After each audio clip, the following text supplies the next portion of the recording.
Wow, it is a beautiful day out today.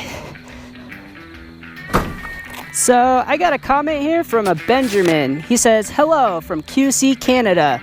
I'm new to motorcycling and was looking to buy my first motorcycle new.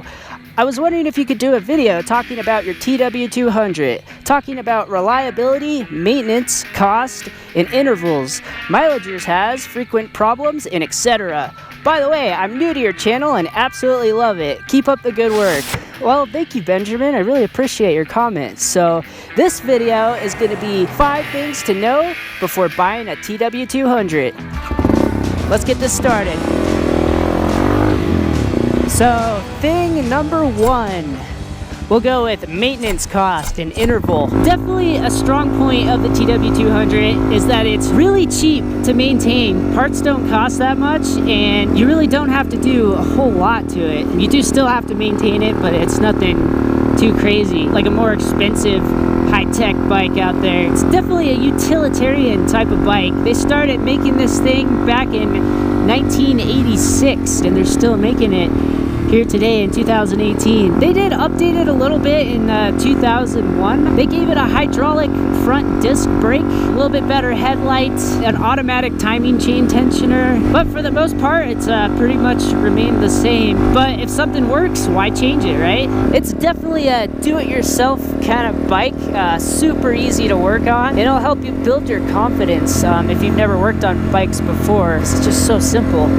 I love it. And I've also made a bunch of maintenance videos, from valve adjustments to the oil change, chain adjustment, and a bunch of other mod videos as well. And I put it all in one playlist. So if you end up getting a TW200, be sure to check those out. Also, it's really cheap to fill up with gasoline. Really cheap. It gets like 78 miles a gallon. And I've even got more than that before.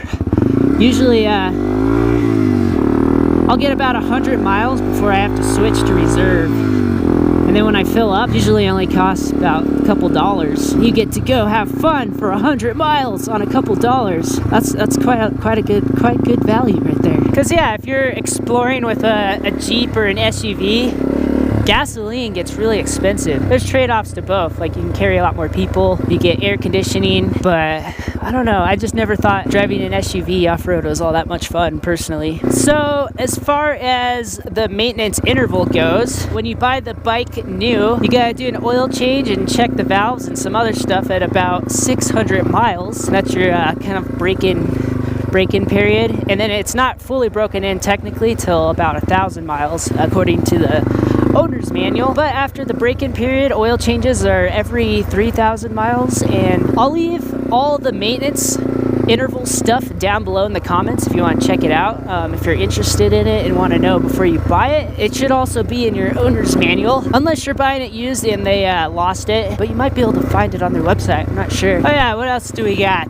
Tires. Let me tell you about the tires. Starting out with the front tire, this is actually not the one that came with the bike. It's an aftermarket one. It's a Shinko 244 Golden Boy. The size is 5.10 by 18 inch, and the stock one that comes from the factory on the TW is called a trail wing, but people actually call it a death wing because it doesn't grip very well, and the front tire is really important, and it wore out really quick for me. This one's definitely holding on a lot better, but pretty much any knobby tire seems to wear uneven. If you do a lot of pavement riding, I don't know if you can tell, but it's like every other knob is lower than the other two. This tire cost around, like, I want to say $60 or $70, and I think it was cheaper than the stock one. Moving on to the rear tire, this is actually the stock tire that came with this bike, and I have not actually changed it yet. I did, however, have to replace the inner tube because I got a nail in it at one point. Some people put like different size like ATV tires on this thing because there's not really any aftermarket options for the rear tire on the TW200 because it's so unique. Definitely need to get one before too long. As you can see, those knobs in the middle are almost flat, but that's pretty cool considering that it's got 10,279 miles on it, and I bought this thing new, so I definitely ride this bike quite a lot. And that brings us to point number 2, reliability.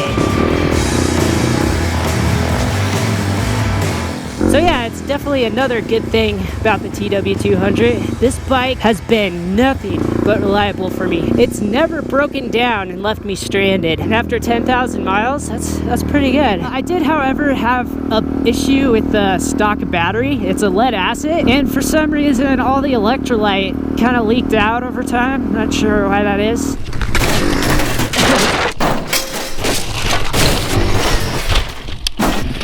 So I got a lithium ion battery. It's super light and there's no acid to leak out. That's probably my favorite part. And another thing is it can take a beating.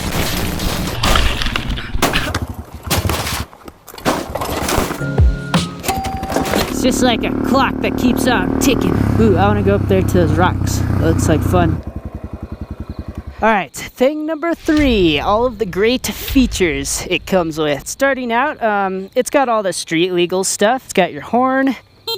It's not much of one. High beam, low beam, headlight, turn signals, kill switch, start switch, your basic stuff. As far as the instrument panel goes, it's got just one light to let you know that at least one of the turn signals is on. You got your high beam indicator and your neutral indicator. And then down here you have a mileage trip meter, which is definitely nice. I always reset that when I fill up with gas, because usually about 100 miles is when I want to fill up before I have to switch to reserve. For the key, it actually has a locking mechanism. So if you turn it to either lock, it doesn't matter which one, and it has to be all the way. All you do is push down once and then turn it over to lock. And then you can take the key out, and it makes it a little bit harder to steal. Definitely not impossible, but the harder you make it, the less likely it probably will get stolen. And down here on the front is the hydraulic disc brake. And like I said earlier, only the 2001 and up TW200s will have this. The earlier ones will have a drum brake like the back. Then moving down here to my really dirty, muddy engine, it actually does come with a skid plate. This is not the one. I'll share more about this in just a moment, but it comes with a skid plate that's equivalent to a Pepsi can. It's really, really flimsy, but it's better than nothing. Then of course you got the passenger pegs, so you can pick up all the ladies. And then on the back it does come with somewhat of a rack. I put an aftermarket one on here. And below that you have some little pegs where you can attach straps and stuff, which is definitely nice. Then right here, it actually comes with a helmet lock. So you put your key in there, open that up, and you can lock your helmet right on there. So if you go into a store, you don't have to bring your helmet with you. So yeah, that's pretty much all the features it comes with. And that brings us to number 4, on versus off-road capability.